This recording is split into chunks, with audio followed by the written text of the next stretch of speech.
Okay, it's going. All right. So you all, I've talked about it a lot, right? I've emailed you repeatedly to come to longevity.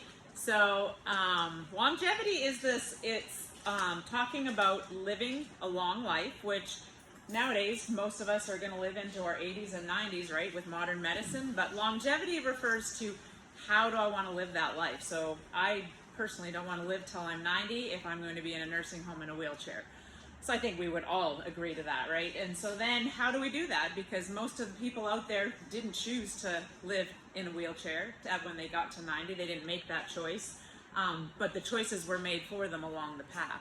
So today, I mean, we talk about it in the gym a lot, and I think you probably know I'm pretty passionate about what I do and what I know or what my knowledge is. And so I've actually sort of shifted my focus a little bit just from purely looking at nutrition and looking at exercise and really looking at longevity. And so one of the doctors that I follow, Dr. Peter Attia, is kind of the guy that kind of like made me go, okay, I got to start paying attention a little bit more and see how all this kind of works. So then I've been following a whole slew of different types of doctors through following him and then veering off into different paths. And so I've spent lots of time, hours, looking at longevity, and it's really interesting and cool. So I'm trying to like sort of give you guys a little bit of that so that hopefully you can make some decisions, better decisions, or you're doing great as it is.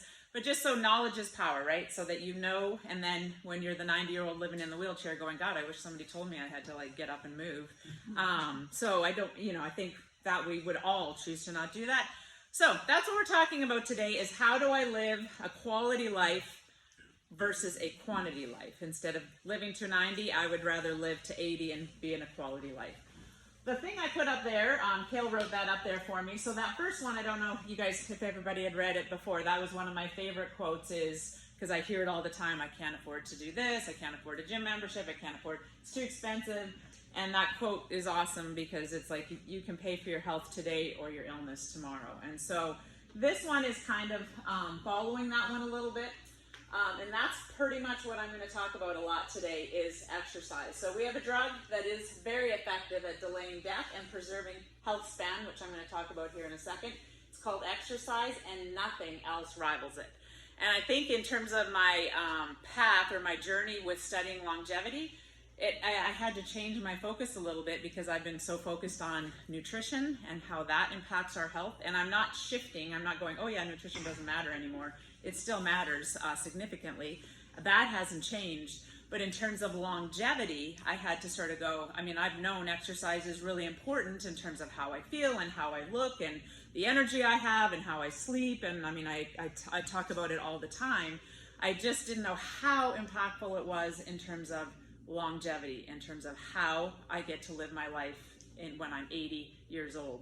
So that's where my focus is today, is shifting a little bit away from nutrition. We're talking about two things actually, exercise, and then in terms of nutrition, protein.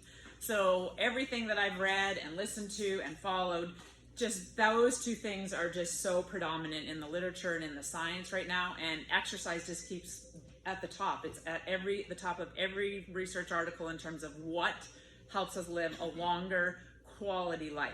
When you talk about health span up there, health span just refers to, and I'll probably be talking about that, so just so you know, lifespan is how long do I live? Do I live till I'm 100? Do I live till I'm 90? Do I live till I'm 80? Health span is how long do I live disorder free, or how disorder free. So if I'm, again, in a wheelchair and I'm bedridden and I've got diabetes and heart disease, then I'm not really living a very good health span.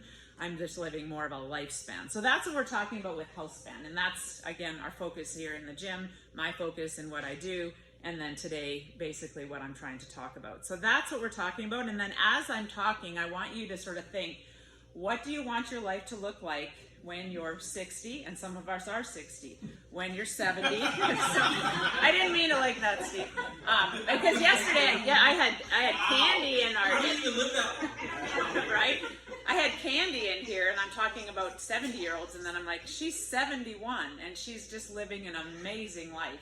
And she's like she's honestly my role model, and because she has done everything that I talk about. She's been active her entire life, and that's what you get to look like and be when you're 70 years old. There's an old 70 and there's a young 70, and she is definitely a young 70. And so it matters. So then I just want you to think. So I have young people in here. What do you want your life to look like when you're 50 and when you're 60 and when you're 70 and when you're 80 and when you're 90? And then what do you want your last decade of life to look like? Most of us, don't know what our last decade of life is. So we don't know if we're going to get hit by a bus and that's it for us tomorrow. But you probably, I'm not there yet, or I hope not, you probably know when you're probably in your last decade of life, and how do you want to live that life?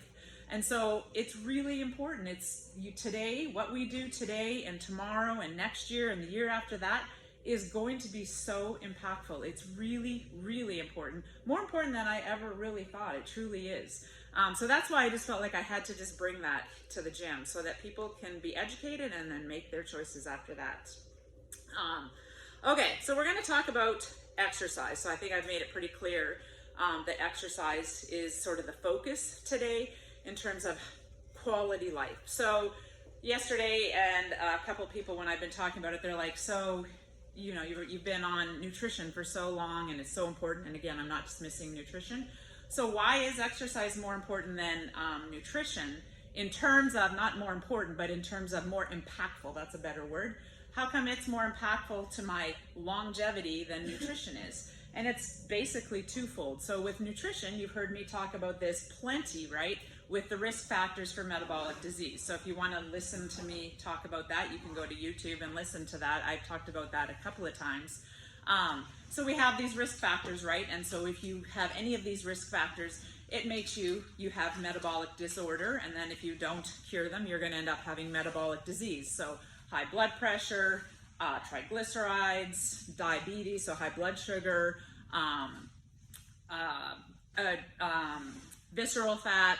So there's a whole list of things that make me unhealthy. And so then there's 5 things. And if you have one of the 5, you're considered that you have a metabolic disorder. If you have 5 of them, then they're saying you have metabolic disease. So nutrition fixes that, right? So if you eat properly, minus the genetic factor, if you eat properly, then we get that's our medication, right? That helps us get rid of those diseases and those disorders and those risk factors by eating a healthy lifestyle or healthy diet. The thing it doesn't do, so I can eat a perfectly perfect diet, but if I don't work out a day in my life, I'm not strong. And so and you've heard me say this before, what takes us to the nursing home? What puts us in assisted living? What makes it, and I just had to watch, with my mom, and it wasn't any fault of hers, she had a knee replacement, but she was dependent on me for a while. So what does that? What sends us to the assisted living facility? It is not diabetes. It is not heart disease. It is not a heart attack. It is, you can't look after yourself. You can't get off the floor. So that's why exercise becomes more important, because that's in terms of longevity. So in terms of disease, you could argue that nutrition is better.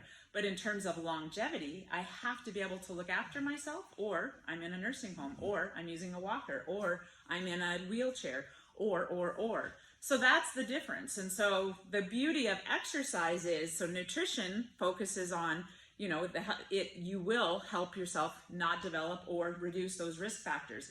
Exercise does the same thing. So you get it twofold. So it helps you reduce heart disease. It helps you reduce your lipids. It helps you reduce your blood sugars. It helps you reduce visceral fat, the fat that is around your stomach. So it does that, plus it makes us strong. So that's what you have to think about in terms of why exercise is more important. Why we do what we do in here is so important, because that's a reality out there, okay? And so that's where I was like, okay, now I get it. So exercise is here, doesn't mean nutrition's down here, just means we get both. And then the studies have proven, and I think you could all probably agree, people that exercise a lot usually eat healthy. And so that's sort of twofold. So most people, and when we talk about active exercise today, which we're going to talk about, it's not like once or twice a week that I come to the gym or that I work out. It's like every day, 5-6 days a week is what it has to be. So those people tend to be healthier people. They tend to eat healthier. They tend to sleep better, because exercise helps you sleep. So then it's just a big, huge thing in terms of what exercise will do for us, and then that's why it's most impactful on longevity. Okay.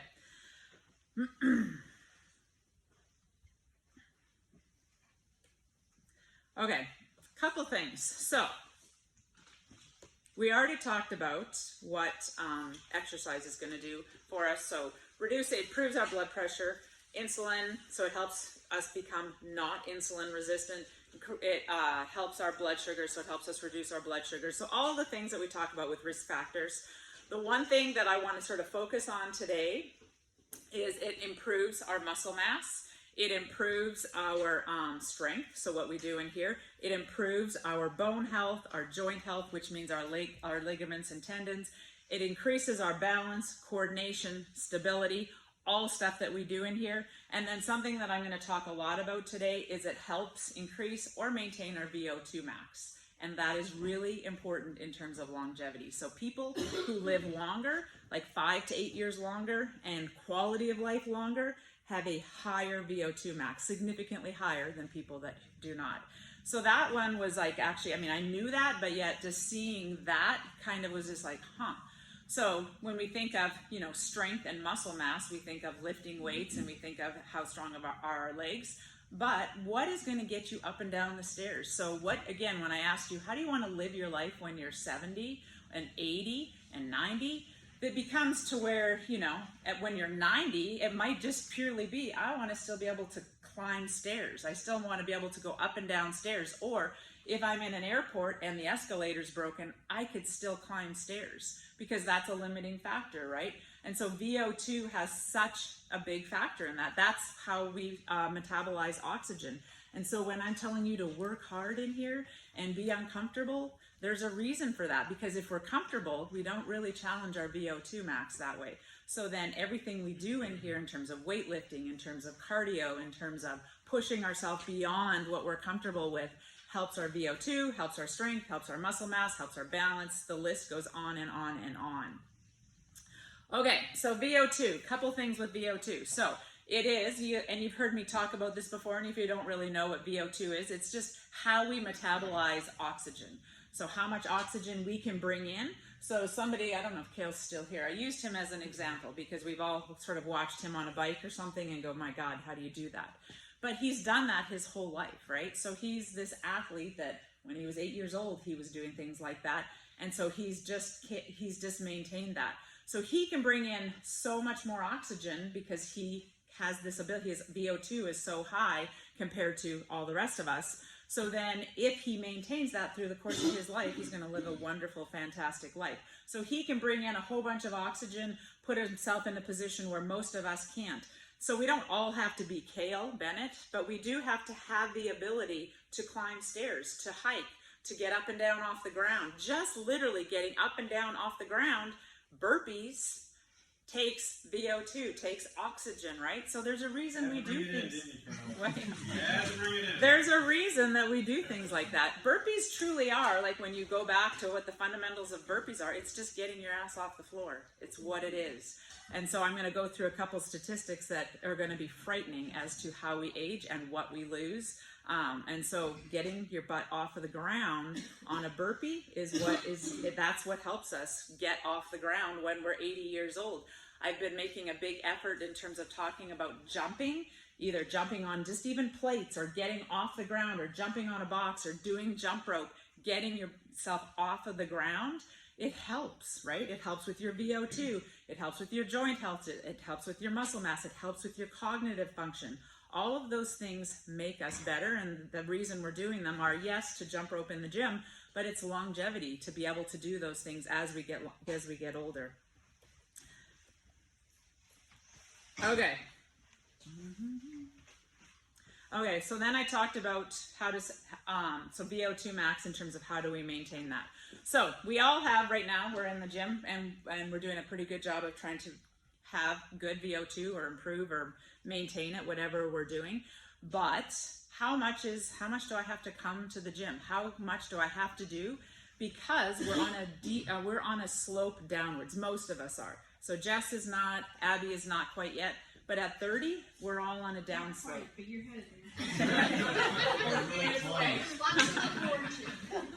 So say like at 30 years old, that is when we're on the decline. So we're at the best we can be right there, like at 25, 27, whatever, Kale's not here, 27. So after 30, depending on how active we were in our life, so if we were very active already, so Jess is active, Appy's active, Kale's active, if they're already active, they're probably not going to start declining until they're about 40-ish.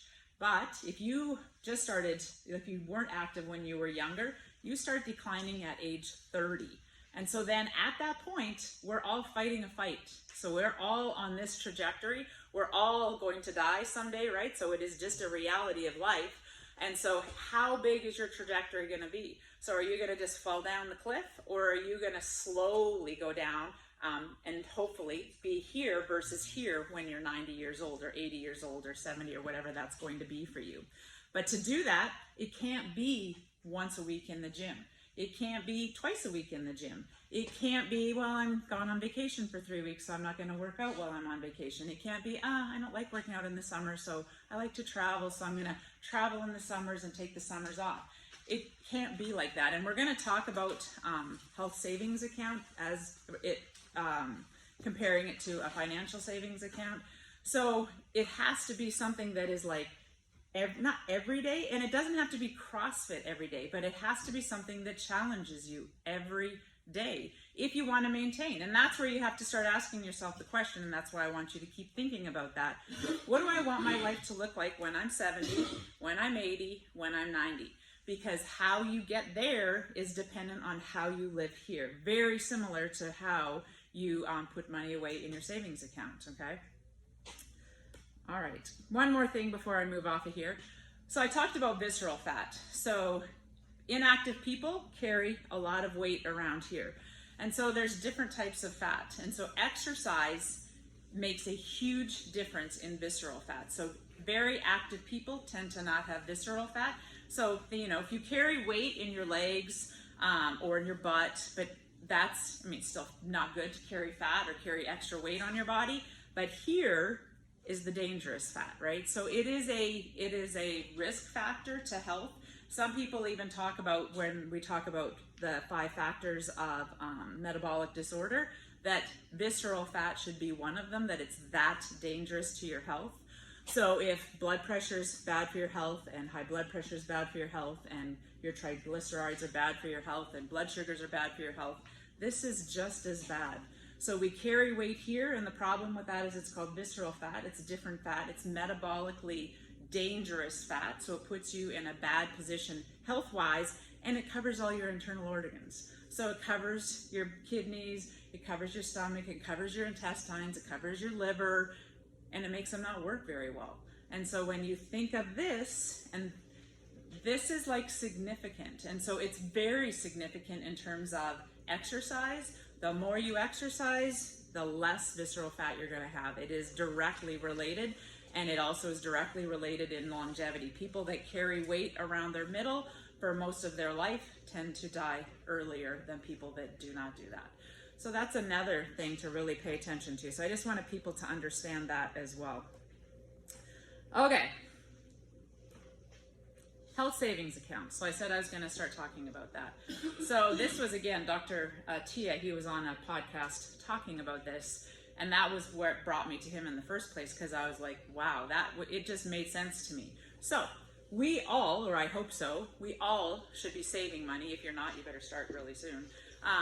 We should be saving money for our retirement, right? Chuck would definitely agree with that we all have to save our money to retire the way we want to retire. So how much I save versus how much Steve saves depends on how we want to live our life, right? So how do I want to retire? So do I want to travel? Do I want to see the world?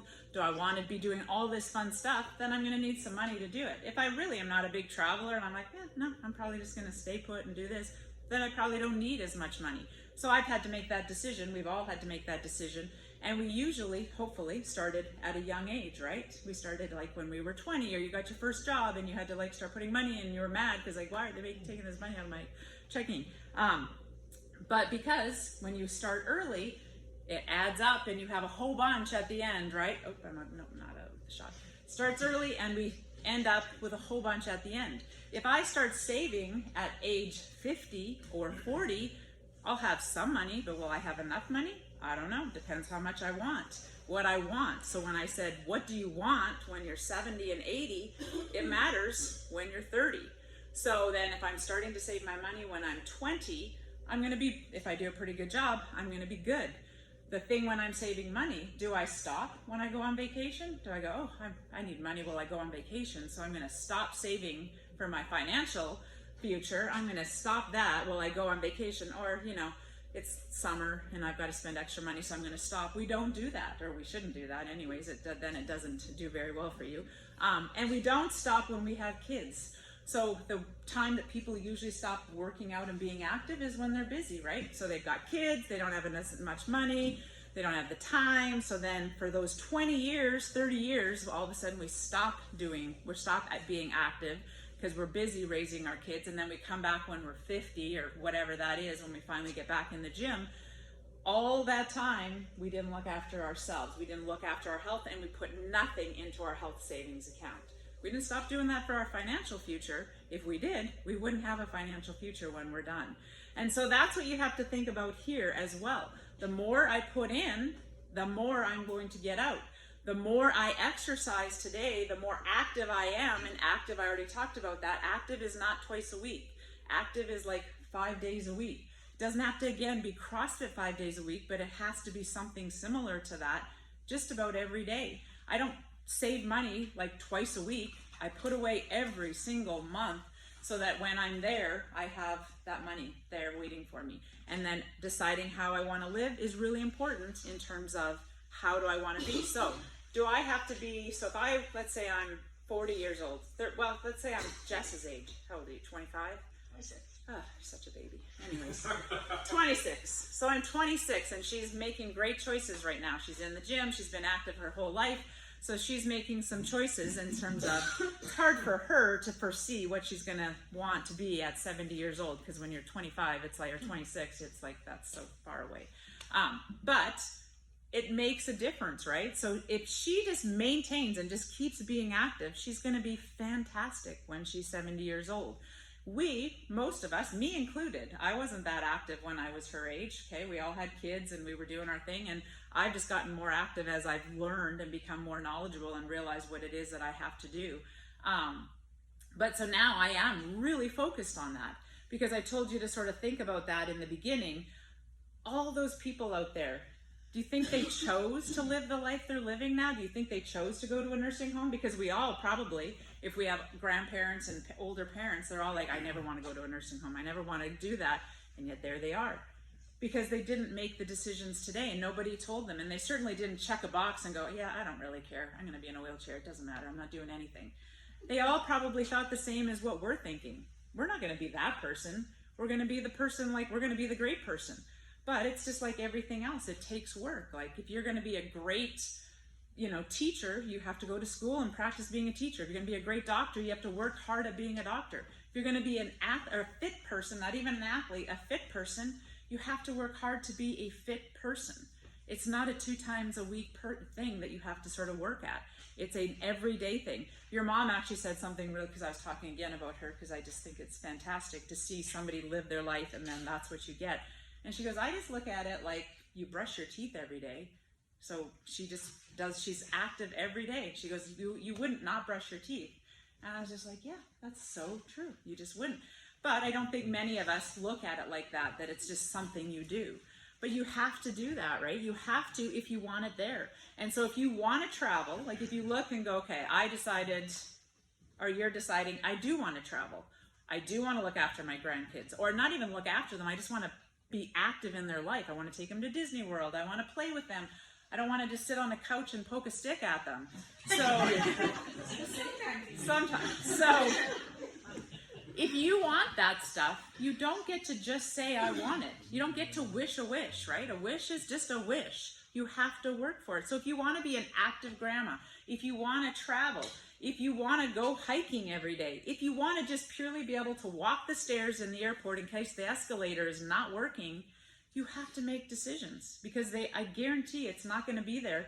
You see it everywhere you look, that people cannot walk properly. They cannot get up off the floor. They cannot, every time I fly, I see more and more people in wheelchairs. Every time I go somewhere like Disney World or something like that, it's horrifying, the amount of people. None of them made a decision and went, yeah, I'm going to live my life in a wheelchair and be 500 pounds. But the choices they made put them there, right? So think about that. That was really impactful, the health savings account. You've heard me say it a couple of times in here. I'm going to try to keep saying it. Make a deposit every day, because it is going to matter. I promise you, it is going to matter as you get older. Okay. Some facts related to aging. So if nothing has made you pay attention yet, hopefully this will, because these are like unbelievable to me. So we talked about getting off the ground. So we do burpees in here to get our butt off the ground. And it is, we do it all obviously for more reasons than that, but it is. There's some people that, even in here, that have a hard time doing a burpee. So if they didn't do it in here, imagine when they are out there and they fall, what happens? 70% of 70-year-olds cannot get off the ground. 70. Say that again. 70% of 70-year-olds cannot get off the ground. Now, when I was 26, I thought 70 was like ancient.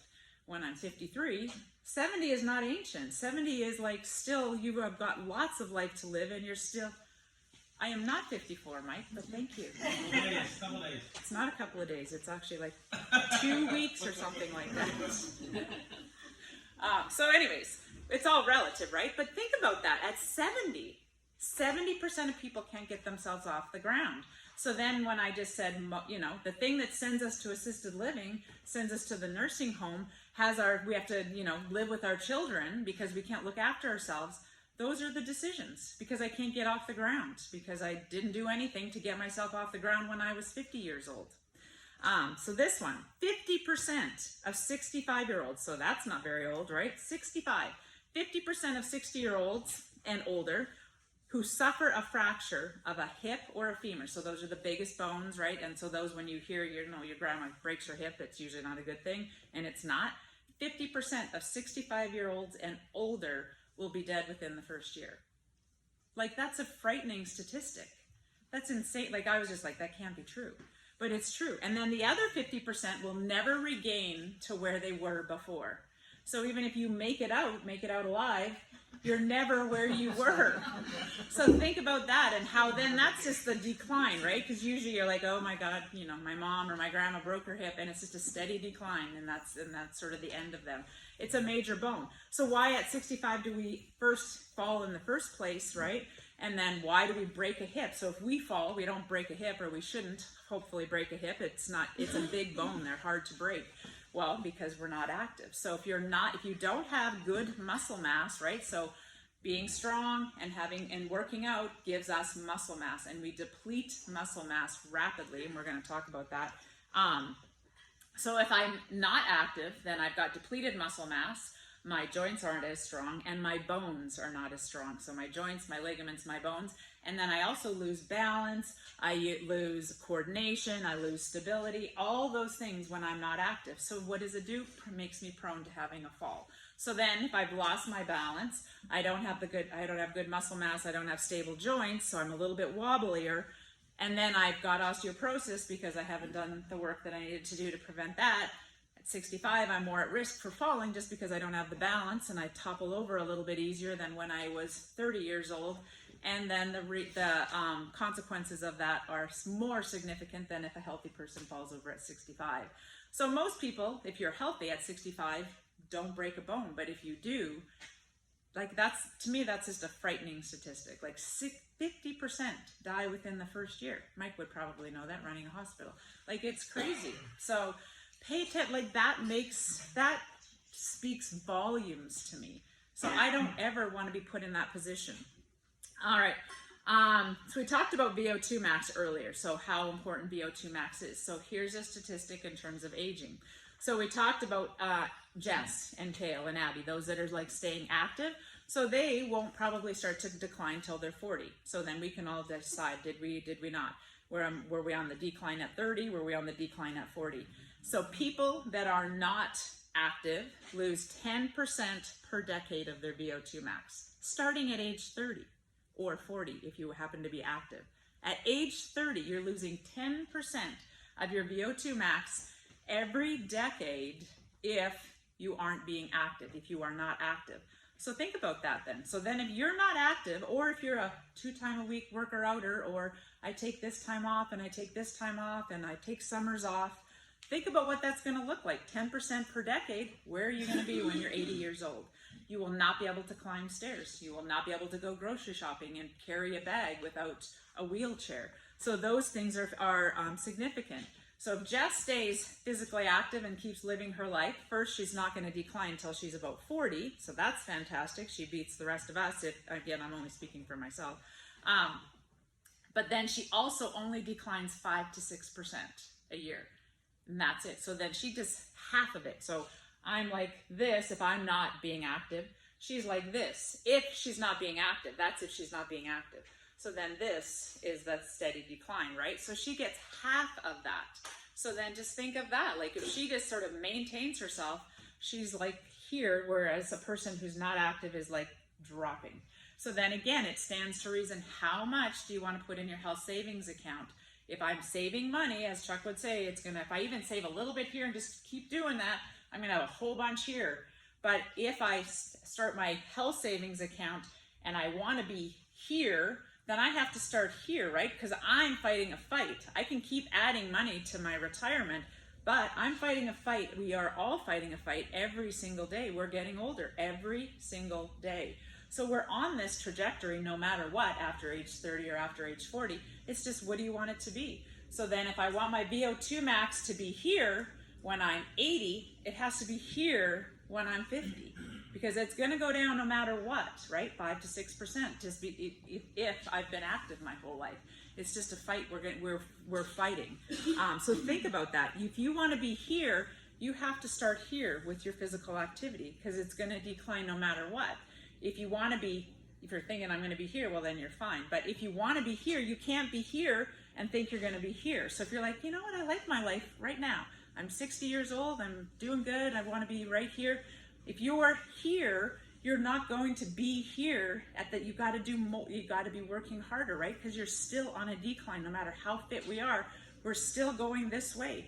So you have to be working to what you want in terms of where you want to be when you're 80 years old and what you want to be doing when you're 80 years old. Okay.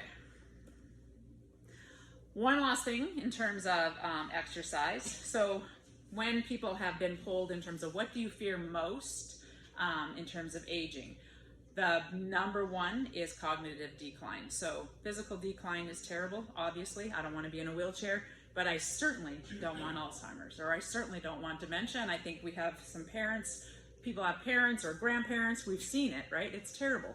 So cognitive decline, neurodegenerative disease, if you don't exercise, is very likely for you in your future. So it's pretty much, it's not like a guarantee, but it's pretty correlated that if you are not active, it just means like if you're not active, and we all think if we're not active, then I can't breathe very well, my heart's not very good. Well, your brain is no different. So your brain is just a vessel. It's just a matter of where the blood's going, right? And so if we don't exercise and work hard at exercise, be active in our exercise, then cognitive decline is not a guarantee, but it's a very high likelihood that that's going to be a factor for you in terms of as you age. So if you are active, the studies are showing that if you're active, and that means, again, not one time a week, not twice a week, not taking summers off, not going on vacation and taking the whole vacation off, it means that you will likely not have Alzheimer's. So if you are not active, you're likely to get dementia, not maybe Alzheimer's, but some kind of cognitive decline. Dementia, Alzheimer's, it's all kind of the same. And if you are physically active, you're very likely to not get it. So if you think of everything I just said, and that's usually the thing we all fear in the future, and we've seen our parents or our grandparents or whoever suffering from that, and you're like, oh my God, like just kill me if that happens to me. You have a cure. There's nothing else in the literature that rivals exercise in terms of cognitive health, in terms of preventing that. So just keep that in mind as well. So if you're thinking, you know what, I'm good with sitting on the couch when I'm 80 and just watching TV every day, I really don't want to go anywhere, so I'm not going to work out. Think about that then. It is also about your cognitive abilities as well. Okay. Any questions so far? On that point, is there more correlation with cardio activity or more strength activity? It's actually both. So they talk about, so with the VO2 max is very directly correlated. So they talk about people, again, that are likely to die earlier, likely to get cognitive decline, have lower VO2 maxes as they get older, and it declines rapidly. So that is directly correlated, but then so is weightlifting, so is resistance exercise. So weightlifting, resistance exercises, so that means what we do in here. So resistance means you put resistance on your joints, right? So when I say you got to lift a little bit heavier than that, or it's got to be a little bit of more of this, it's because it has to be your body has to resist it. So then what that does is it helps improve your circulation, it helps improve the linings of your vessels, so that resistance not only just helps your joints and helps your muscles and helps your bone health, it helps your brain health and heart health by making the linings of your vessels, of your brain, of your heart, and of the vessels in your body more pliable, works better, so then you're not at risk for all the atherosclerosis and the plaque buildup and all that kind of stuff, because your vessels work better. So it's really twofold, and it stands to reason. You can't just be a weightlifter and think you're going to be healthy, and you can't just be a runner and think you can be healthy. You need to be all of it, which is again what, this kind of a gym, not saying this gym specifically, but this kind of a gym provides. You get all of it, so that you get the weightlifting, get the cardio, and that's how it has to look going forward. A walk, when you're walking with your friend and you guys can sit there and just talk and walk and that's not necessarily active exercise. It's good, you can do it, and I'm not saying you shouldn't do it. You should be out there walking and moving all the time. But when you're talking about VO2 max and trying to maintain that VO2 max and build muscle and all of that, it has to be challenging. You have to be winded. You have to have a hard time talking. So if you're walking, you have to be like walking and talking at the same time. So that's what that kind of looks like. Any other questions before I kind of move on to protein and stuff like that? No? All right. Kale told me I was talking way too much yesterday, so he said, you got to stop and talk and stop and ask questions for a while. So I'm trying, so then nobody still asks me questions. Okay, I think we talked about that. And we talked about that. And we talked about that. Okay, protein. So, I think I've covered exercise, right? Any other questions on exercise for sure before I go on? And you can ask me anything you want at the end. So then I'm going to go on to protein if you're good with that, or if you have questions, save them to the end. So the impact of exercise we've already talked about, right? So lean muscle mass, strength, joint health, all of that kind of stuff. So we've talked also about how we decline. So muscle mass goes along with aging. So at 30, again, it might be 40 if you're very active, but for most of us, somewhere in that 30 to 40 range, we start to decline. Females, more than males, will start to lose muscle mass at 30 years old, which is just not fair. So you hear me talk about that a lot in terms of muscle mass. That is what I'm more focused on than anything, is getting on that machine, making sure my muscle mass, because with weight loss, so I'm right now doing the 75 hard, which is fantastic actually. But anyways, you just lose weight in spite of trying, because you're just so active and you're moving and you're busy. So then I could tell I was losing weight, and I was like, oh, but because as you get older, along with weight loss, calorie deficit, the muscle mass goes with it. So then things like that make me nervous, because at our age, not at Jess's age, but at our age, it is really hard to get it back if you lose it, because we deplete it so quickly. So at age 30, it's on the decline no matter what, all of us. Well, not Jess. Anybody, and Abby's over there. So not anybody that's under 30. So you guys are still building muscle, doing fantastic stuff with ease. You don't even need a lot of protein to do it. We need a lot of protein to maintain our muscle mass. And again, we're fighting a fight. So then with 75 hard, that was one of my biggest worries, because with the lack of muscle mass, or with the lack of calories and being so busy, you might lose muscle mass. So protein is really important. So I've talked about nutrition a lot, and I'm not changing my mind on nutrition. It's still very, very important. Protein is probably the most significant, again, in terms of longevity because of the muscle mass. It's our building blocks of our body. So if I don't have that protein, then I can't build that muscle mass. And if I'm on a decline anyways, then I'm going to be on a greater decline. So everything that I keep reading talks about protein, protein, protein.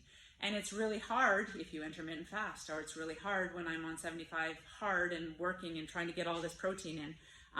But I try really hard because it's just that important.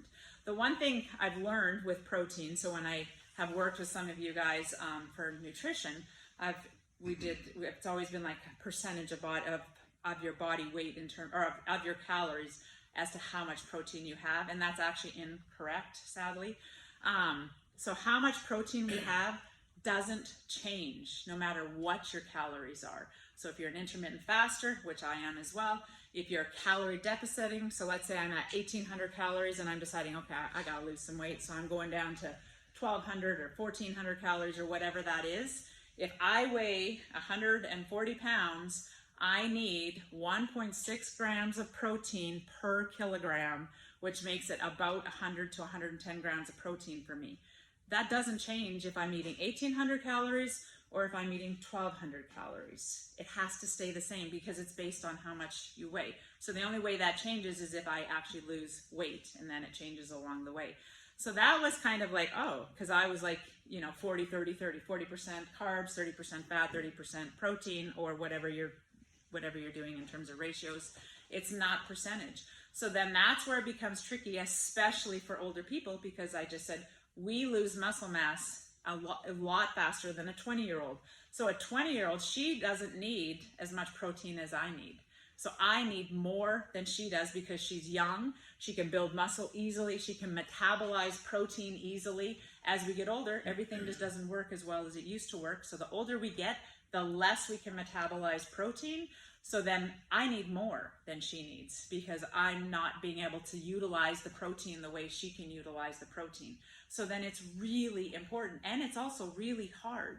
If you're intermittent fasting, how do you do that in 2 meals? And I'm not saying you all intermittent fast, but it's hard. So it's like about 100 to 150 grams. And if you don't measure your protein, like check it out, because you'll be like, I don't get anywhere close to that. So I try hard. I get somewhere in that 80 to 100 range. But it's hard. I have to do protein shakes because I have to get that extra protein.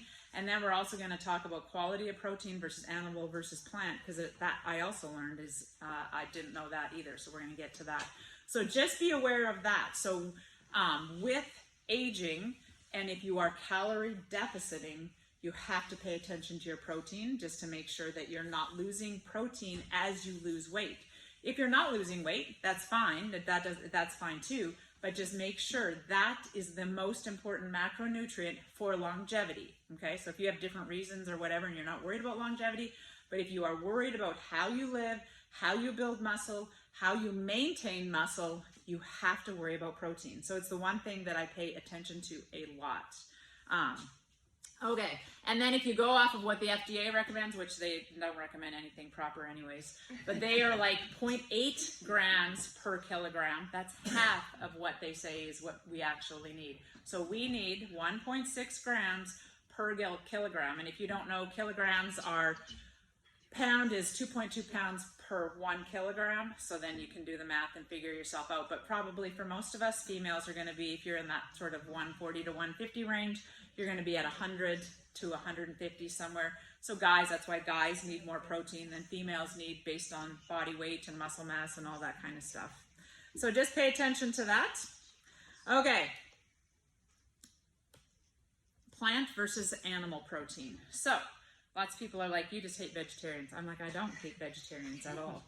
And I don't hate vegetarian diet. What I can't find is how do you get as much protein as you need without eating animal protein? It's just really hard to do. So if you can do it, have at it. Then if you feel like you need to eat a plant-based diet, that's fine.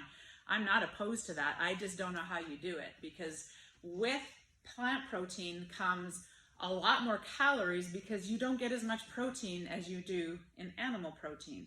So that's where it becomes tricky. And then the thing that I didn't know in terms of all my research is animal protein, 95 to 100% of that is available to us. So we can absorb. If I'm eating chicken, I can absorb 100%, 95 to 100% of that protein in my body. If I'm eating plant protein, so animal protein feeds our muscles. Plant protein is the protein found in plants is there for the purpose of the plant. It is not there for us to necessarily eat for the protein. Doesn't mean we don't eat it. It just, that's not what it's there for. So the protein you find in plants is there to help the structure of the plant.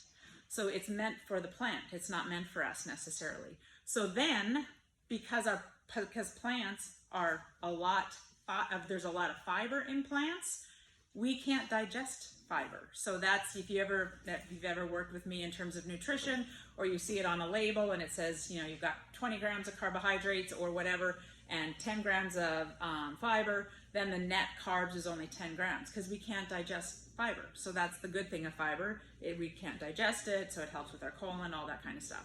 So plants have a lot of fiber in them. So then the problem with plant protein is, again, it's not a problem, it's just that it's going to be hard to get that much protein. Only 40 to 60% of it is available to us.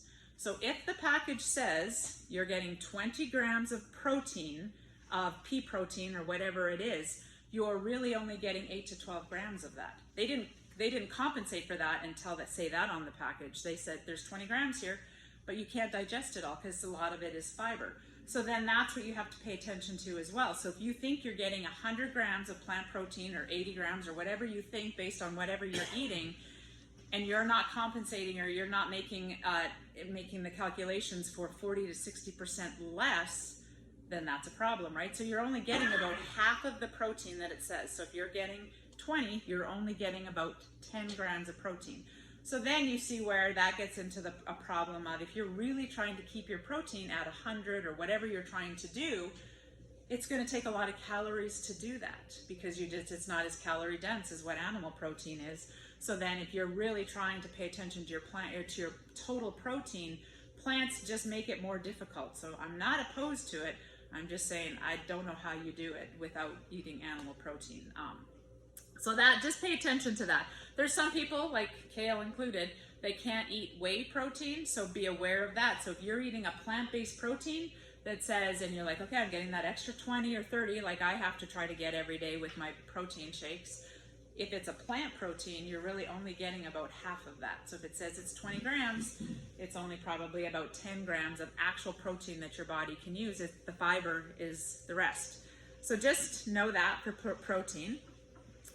And then the other thing, a couple other things with protein. So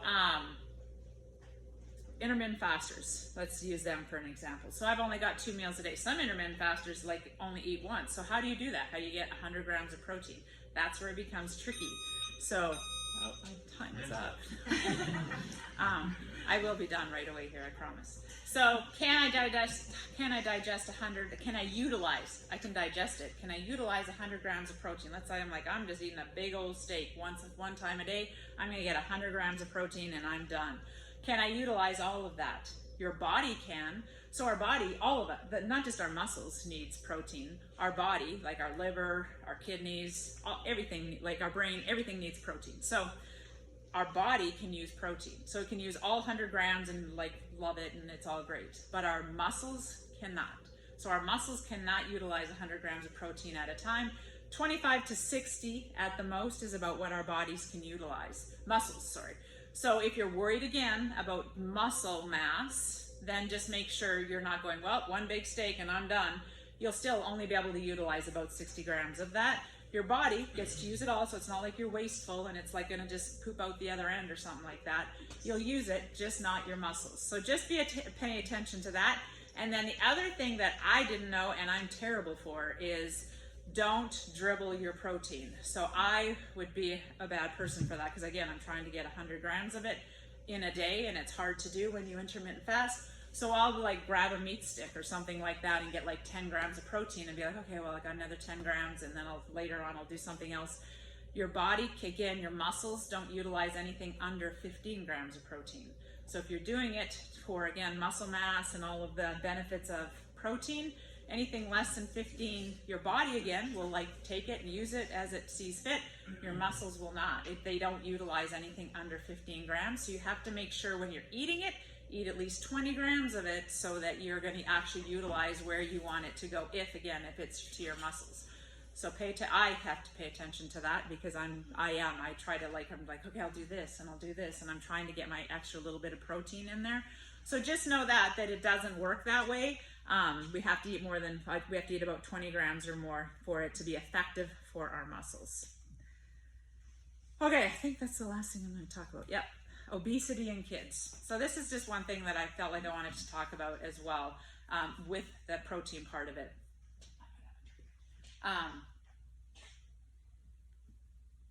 So I think we could all agree that obesity in kids is pretty much an epidemic. So we have lots of kids that are overweight, lots of different factors as to why that is.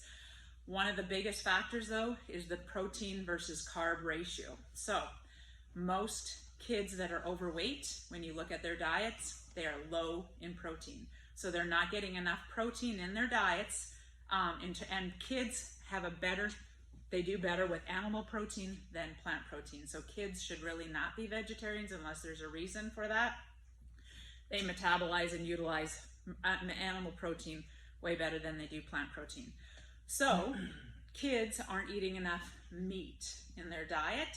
And so when they don't eat enough meat, they don't build muscle mass, right? So they have a lack of muscle mass. And they don't need that much when they're kids. They don't need 20 grams. They can utilize 10 grams, 15 grams of protein because they're littler. And so then they don't even need that much, but they're not getting hardly any of it. So if you know, lots of us, again, our kids are older, but if you know of grandkids, somebody else's kids, pay attention to what those kids are eating. Think about what we feed our kids. Cereal for breakfast, pancakes for breakfast, toast for breakfast, waffles for breakfast, mac and cheese for lunch, grilled cheese sandwiches for lunch. Dinner will be pasta or something like that, and they're carb overloaded. And so in excess carbs, what does that do? We've talked about that numerous times. That is, excess carbs turns into fat, so you end up gaining lots and lots of fat. So the kids gain fat with all those excess carbs that they're eating, and they're not getting enough protein in their diet, so they have lack of muscle mass. What is thermogenic? Muscle. So thermogenic means, how do I burn calories? So muscle burns calories, protein burns calories, fat does not. Fat on your body does not burn calories. So when we don't have enough muscle mass, which is again in terms of weight loss, but that's not my purpose today, is weight loss, but in terms of controlling your weight and weight loss, part of that whole slippery slope is we lose muscle mass. As we lose muscle mass, it's easier to gain fat. It's not like muscle turns into fat, but with that less muscle mass, we don't burn as many calories at rest. So we're not thermogenic, meaning we're not burning as much at rest as we did when we had lots of muscle. So that's why when you were 25, it was a lot easier to maintain your weight than when you're 55, because you have just more muscle mass. So then think about that in terms of kids. A, we're not building the muscle in them by giving them enough protein to eat. And B, we're overcompensating on the carbohydrates. They just eat a very high carb diet. So then those kids suffer. The studies are showing that they will suffer. So if they're where they're low in protein, high in carbs, end up overweight as a child, they will never gain that muscle mass as they go older in life, and they will fight a fight and be overweight their entire life when we don't feed them properly. So I just wanted to put that in play. If you know somebody, it drives me crazy when people are like, well, I work with people, I'm going to eat this way, but my kids are still going to eat like this. And I'm just like, why? So try not to try to help I know most of our kids are grown, but try to put that in perspective. If you've got grandkids or whatever, that's what is causing the obesity epidemic in kids, and they don't get off the couch either. So. All right, I think that's it. The one thing I was just going to say is, I'm not dismissing, if you're thinking, God, she's not talking about sleep or stress, and I'm not dismissing that at all. It's just I can't sit here and talk for 2 hours. It's not insignificant at all in terms of longevity. It's just for a talk for a different day. So I will hopefully talk about that another time. because it is just as significant, but we just don't have enough time for today. All right, questions? So let's say you're a 50-year-old woman Yes. who weighs approximately 140 pounds. You should eat 8 eggs a day. That's the math I was doing over here. Well, yeah, if you want to eat eggs, all just I mean, if eggs. that's like the But you amount should of eat other protein. we're talking about. That's one hell of an omelet. I'm gonna need more chickens. So you need chicken, and protein can be cows, chickens, fish. Doesn't have, it can be just fit, like if you don't like eating chicken and beef, you can eat fish. It can be anything. And Can, ounces. Say you grew up in America, the United States of America. Yes. And you know grams. so 8 ounces. there is 7 grams of protein in an ounce of animal protein. One. And so an egg is a good source of protein, not a great source, because there's only 7 grams of protein in one egg. So if you have to eat, you'd have to eat a lot of eggs. And don't just eat one, because that's bullshit. You Right. gotta- It you is gotta be all, bullshit. that's like a meat stick. You gotta That's be all right. in it. That's right. You can't eat just one egg. Just put them in a blender and down. Oh, God. But yeah, so there's 7 grams of protein in an ounce. So if you're looking to go, okay, how much do I really eat? And I do encourage you, especially the females. Most females don't eat enough protein because they think that they should just eat this little tiny piece or they should half it. People that are like, I share my steak with my husband. I'm like, oh my God, never. Sure, my dog. I'm like, I'm just gonna have half a burger. No, I'm eating my whole burger. Because females typically don't eat enough protein because they don't think they need enough, and they do need enough. And as they get older, they need more. Like I need more protein than Jess needs. I need more protein than Kale needs. But yeah, Okay, so then the algorithm for protein isn't just your weight; it's also age. yeah. I mean, they don't really talk about. They do talk about weight. It's just not as important. But once you're over 30, it is important that you're eating. What did I say? 1.6 grams per kilogram of protein over the age of 30. Yep. So I mean, they don't talk about, well, as a 25-year-old, you only need this, or at least I can't find that in the literature. Oh, and then I was going to say one thing on VO2. So when I've been doing all this like research or whatever on VO2, I'm like, so the only way you can really know your VO2 is to go get tested and be hooked up to that machine. I don't know how accurate it is, but if you have an Apple phone or an Apple Watch or whatever, it does calculate your VO2. It's probably not 100%, but it'll give you an idea, and it'll give you that idea of where you should be, because you can. And I've actually got it pulled up on my computer if you want to know where you should be because that is based on your age and your sex. So then I've got a chart on my computer if you're interested in looking at that. So even if it's not accurate, it'll be like reliably inaccurate. You'll see it like climb. So as I've been doing 75 hard, which again, I was going to talk about that too. I've seen it like steadily sort of increase. So whether it's accurate or not, it's steadily inaccurate. So you get an idea of where you are. So if you want to know where you should be and then where you are, and if you have an Apple Watch, it'll tell you that. You could go get yourself tested if you want, but if you don't want to do that, that's an easier way to do that. In terms of if you're interested in knowing what your VO2 is and what it needs to be as you get older. I think that is actually pretty good. Is it pretty 20 good? minutes of continuous exercise, like a walk or a run, doesn't work for CrossFit, but it'll, like your Apple phone will give you like, you're in the red, or you're medium for your age, or you're like high level. So it'll actually give you like where you're at. Oh, so I didn't know that. I looked it up to see where I was You can tell at. like when you're up and when you're down. You're like, yeah, I felt pretty good at this point compared to what I feel at this point. So in the 3rd round today, I think I was down in the yellow zone. Yeah, that third round of I was like, oh my God, my legs can't feel any heavier than they do right now in that 3rd round. Yeah, so there you go. So if you want to know your VO2, or if you're interested, that is a good way to do it. The one thing I was going to just talk about with 75 hard, not that I'm trying to get anybody to do 75 hard. I've talked to a couple people in here.